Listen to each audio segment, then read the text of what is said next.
नमस्कार बंधुओं। आइए आज सुनते हैं एक कहानी।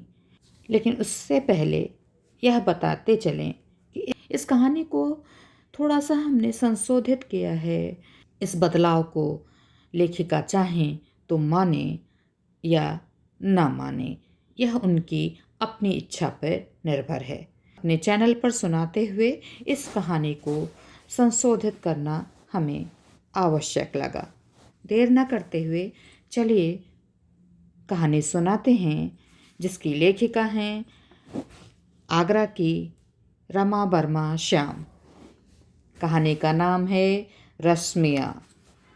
व्योम और चांदनी एक ही कॉलेज में पढ़ाई कर रहे थे, परंतु दोनों एक दूसरे से कोई खास परिचित नहीं थे। कॉलेज की पढ़ाई समाप्त होते ही व्योम छोटा मोटा काम करने लगा था। उसके उज्जवल भविष्य से आश्वस्त होकर चांदनी के पिता ने व्योम से उसका विवाह तय कर दिया और थोड़ी नानुकुर के बाद दोनों का विवाह धूमधाम से संपन्न हो गया। विवाहोपरांत दोनों की अच्छी पट रही थी। चांदनी अपनी पढ़ाई लिखाई ताक पर रख घर गृहस्थी में रम गई थी। वह अपने व्यवहार से सास, ननद, जेठानी, परिवार के अन्य लोगों का हृदय जीतने में तत्पर रहती। धीरे धीरे घर गृहस्थी का काम वह बड़ी ही चतुराई से संभाल लेती और समय समय पर सबको अपनी स्नेहिल सेवाओं से खुश रखती। परिवार में किसी को भी चांदनी से कोई शिकायत नहीं थी। समय पंख लगाकर उड़ रहा था। कब 2 वर्ष व्यतीत हो गए पता ही नहीं चला। इसी बीच चांदनी गर्भवती हो गई।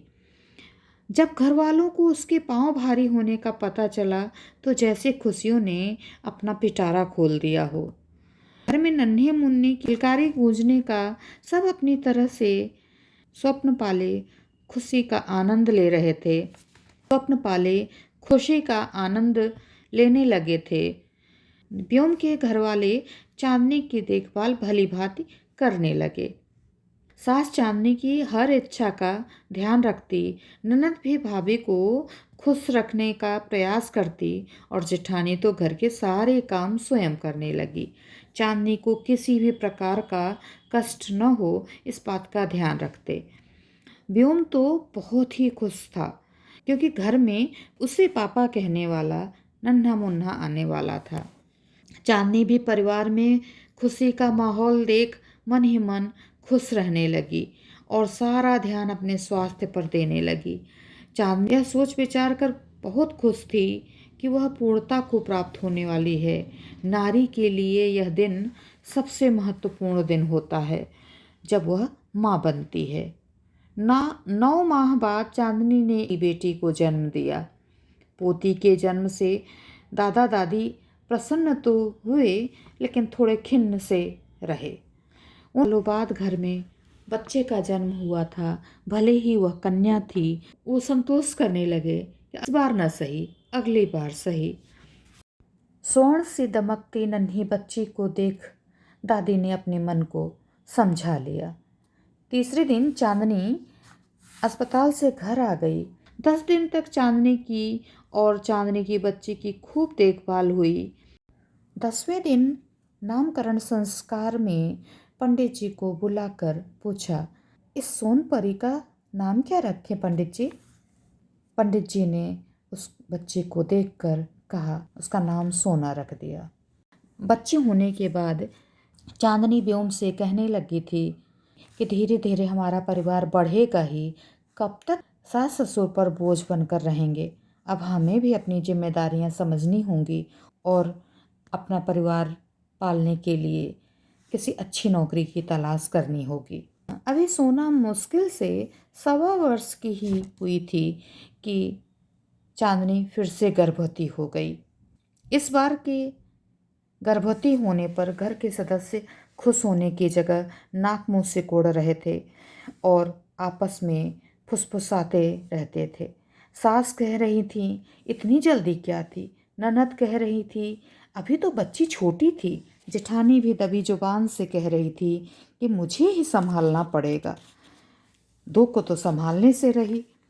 कुल मिलाकर घर में कोई भी खुश नहीं था। यह बात धीरे धीरे व्योम तक भी पहुंच गई।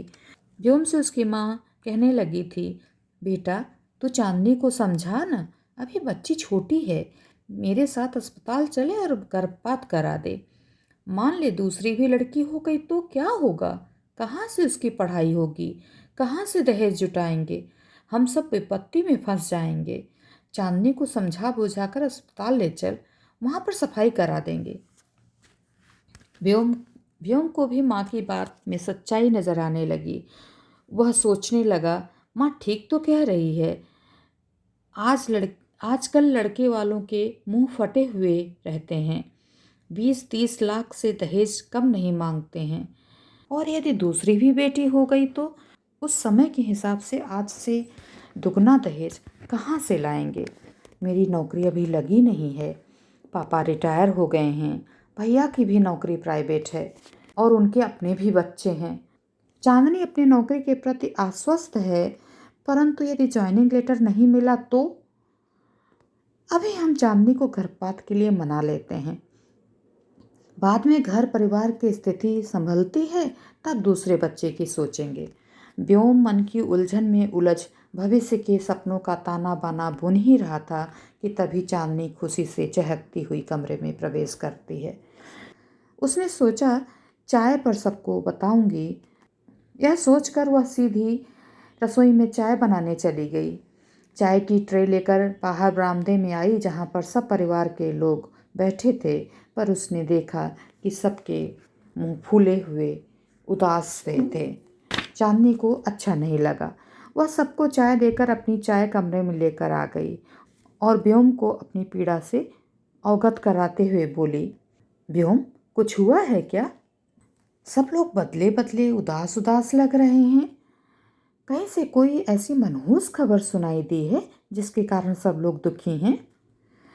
व्योम समझाने की मुद्रा में चांदनी को घर वालों की उदासी का कारण बताते हुए कहा, चांदनी सच तो यह है कि न तो घर वाले और न मैं दूसरा बच्चा भी चाहते हैं।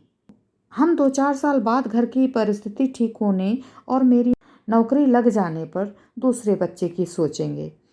अभी से कल अस्पताल जाकर गर्भपात करवा देते हैं, यही सबके लिए अच्छा रहेगा। चांदनी व्योम की बात सुनकर दुखी हुई और उसने व्योम से कहा, व्योम तुम क्या कह रहे हो? तुम्हें पता भी है कुछ लोग तो एक एक बच्चे के लिए तरसते हैं, जाने कितने मंदिरों और मस्जिदों में जाकर मनौती मांगते हैं, तब बच्चे का मुख देख पाते हैं, और तुम हो कि उसे गिराने की बात कर रहे हो।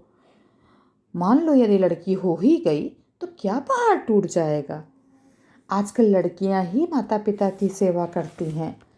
मैं बिल्कुल तुम्हारी बात से सहमत नहीं हूँ। रही बात पालन पोषण की, तो मैं नौकरी कर लूँगी, तुम भी तलाश कर लेना अच्छी कोई नौकरी। हम दोनों अपने बच्चों की जिम्मेदारी उठाएंगे, अपना बोझा किसी और पर थोड़ी ही डालेंगे। दोनों के बीच समझाइश ने उग्र रूप धारण कर लिया था। व्योम बार बार आपे से बाहर हुआ जा रहा था। तभी चांदनी के वाक्य ने हवन में घी डालने का काम किया। वह आवेश में बोली, मैं तो बेटे और बेटी में कोई फर्क नहीं मानती, मैं अपने बच्चे को जन्म अवश्य दूंगी। चांदनी का दृढ़ संकल्प सुनकर व्योम क्रोध से आग बबूला हो गया और चांदनी को घसीटता हुआ कमरे से बाहर ले आया। उसका सामान एक एक करके फेंकने लगा। क्रोधावेश में वह कहने लगा, जाओ यहाँ से, चली जाओ। तुम अपनी जिद पे अड़ी रहोगी तो मैं तुम्हारे साथ नहीं रह सकता हूँ। चांदनी ने रोते हुए अपने पापा को फ़ोन कर दिया। उसके पिता आए और वह अपना सामान समेटकर जाते जाते बता गई, व्योम मैं तो तुम्हें समाज कल्याण विभाग में अपनी नौकरी लगने की खुशखबरी सुनाने वाली थी, परंतु। और वह यह कहते हुए एक झटके से घर के बाहर निकल गई। अपने पिता के घर जाकर उसने दूसरी बेटी को जन्म दिया। उसका और पहली बेटी का पालन पोषण भी नाना नानी करने लगे। दूसरी बेटी के नामकरण संस्कार वाले दिन व्योम को बुलाया गया, पर क्रोध के कारण व्योम नहीं गया। दूसरी बेटी का नाम नाना ने मोना रखा। उनके जिंदगी की गाड़ी पटरी पर चलने लगी थी। सोना मोना अपने नाना नानी के घर में पलने लगीं। धीरे धीरे वे दोनों बड़ी होने लगीं। मम्मी पापा परियों को पाकर बहुत खुश थे और उनकी देखभाल भली भांति कर रहे थे। दोनों बेटियों का चांदनी ने पास के ही स्कूल में नाम लिखवा दिया था। वे भी पढ़ने जाने लगीं। समय यूं ही जल्दी जल्दी बीत गया। सोना मोना बड़ी हो गईं। कॉलेज की पढ़ाई कंपटीशन की तैयारी में जुट गईं। अपनी मेहनत और लगन से सोना आईएएस अधिकारी बनी और मोना डॉक्टर बन गई। अपने घर के ही पास सरकारी अस्पताल में मोना की पोस्ट डॉक्टर के रूप में हो गई। इधर व्योम बहुत बीमार हो गया तो व्योम के घर वालों ने व्योम को अनजाने में वहीं एडमिट कराया जहां पर मोना की पोस्टिंग थी। व्योम गंभीर रूप से बीमार था और मोना उसकी देखभाल और इलाज कर रही थी। मोना ने जब केस डायरी पढ़ी तो व्योम का नाम पढ़ा। इस नाम से वह पहले से ही परिचित थी। वह जान गई थी कि यह मेरे पिता हैं, पर उसने इस तथ्य को प्रकट नहीं होने दिया। गंभीर हालत में अपने पिता को देख उसकी आंखें छलछला पड़तीं। खुद को संभालते हुए वह उनकी और अच्छी तरह से देखभाल करने लगी। बार बार बेड पर जाना, ब्लड प्रेशर नापना, बुखार देखना, इंजेक्शन लगाना आदि आदि। मोना की सेवा से व्योम बहुत प्रभावित हुए और मोना को बुलाकर कहने लगे, बेटी मैं तुमसे कुछ पूछना चाहता हूँ। मोना ने कहा, हाँ पूछिए। बेटी मैं तुम्हारे पिता का नाम जानना चाहता हूँ। अंकल मुझे पापा का नाम तो नहीं मालूम, पर हाँ चूँकि मैं नाना नानी के पास रहकर पढ़ी हूँ, वहीं बड़ी हुई हूँ, तो मैं उनका नाम बता सकती हूँ। उन्हें राम बिहारी राठौर के नाम से जानते हैं। चांदनी के पिता का नाम सुनते ही व्योम को धक्का सा लगा। उसे बहुत पछतावा हुआ। अपनी बेटी को अपने सामने डॉक्टर के रूप में देख व्योम की आंखों से अश्रुधारा प्रवाहित होने लगी। किसी तरह से व्योम ने खुद को संभाला और मोना से बोले, मोना बेटी मैं ठीक होते ही आपके नाना से मिलने अवश्य आऊँगा। व्योम जैसे ही ठीक हुआ वह अपने ससुराल पहुँच गया। चांदनी से मिलने के लिए व्योम का मन व्याकुल हो रहा था। दरवाजे पर पहुँच दरवाज़ा खटखटाया। चांदनी ने दरवाज़ा खोला। सामने व्योम को देखकर हतप्रभ रह गई। व्योम को देखते ही उसकी पीड़ा और घनीभूत हो गई। उसे अंदर आने की बोल वह अपने कमरे में चली गई। कमरे में बैठकर चांदनी फूट फूट कर रोने लगी। चांदनी के पापा ने व्योम को आंगन में खड़ा देखा तो बैठक में बैठने का इशारा किया। व्योम रोते रोते कहने लगा, पापा मुझे माफ़ कर दीजिए, मुझे चांदनी से मिलवा दीजिए। मैं अपने पाप का प्रायश्चित करने आपके पास आया हूँ। चांदनी से इतना बड़ा बिछुआ अंतराल मेरे लिए बहुत बड़ी सजा है। मैं व्योम के यह कहते ही चांदनी के पापा भी उसका हाथ पकड़कर रोने लगे। पापा अब मैं चांदनी व अपनी दोनों बेटियों को लेने आया हूँ। पापा प्लीज़ मुझे माफ़ कर दीजिए। चांदनी के पापा ने कहा, बेटा माफ़ी तो तुम्हें चांदनी से मांगनी होगी। तुम्हारे बिना उसने कैसे समय काटा है, किन किन कठिनाइयों से गुजरी है, तुम्हें क्या पता है? यह तो मैं जानता हूँ। तुमने तो धक्का मार के उसे एक पल में बाहर कर दिया, पर मेरा तो वह हृदय का टुकड़ा थी। मैं कैसे उसे अपने से अलग कर सकता था? तुम चांदनी के पास जाकर उसी से माफ़ी मांगो। चांदनी के कमरे में जाकर व्योम ने चांदनी को गले से लगा लिया और फूट फूट कर रोने लगा। अपने किए की बार बार माफ़ी मांगने लगा। चांदनी भी उसके सीने से लग गई। उसके गम आंसुओं में बहते रहे। व्योम ने चांदनी के बालों में हाथ फिराते हुए कहा, चांदनी मैं तुम्हें लेने आया हूँ, अब तुम सब अपने घर चलो। घर पहुंचकर व्योम ने गर्व से माता पिता को बताया, ये मेरी बेटियां सोना मोना हैं, जिनके जाने से घर में अंधेरा हो गया था, अब इनके आते ही उजाला हो गया। मुझे जब मालूम चला कि मोना जानती थी कि मैं उसका पिता हूँ, उसके संकटमय जीवन का कारक हूँ, फिर भी मोना के संस्कार और उसका मेरे प्रति व्यवहार देखकर मैं बहुत लज्जित हुआ। मुझे माफ़ कर दो। मेरी बुद्धि भ्रष्ट हो गई थी कि मैंने दूसरी लड़की हो जाने के बाद विपत्तियां टूट पड़ने के अंदेशे में इन्हें खो दिया था। ये दोनों बेटियां तो सूरज की रश्मियां हैं। हाँ बेटा मुझसे भी भारी भूल हो गई। बहू मुझे क्षमा कर दो। और पुनः गृह प्रवेश करके इस घर को रश्मियों से भर दो। तो ये थी संशोधित और परिष्कृत हुई कहानी। आपको कैसी लगी हमें अवश्य ही बताइएगा।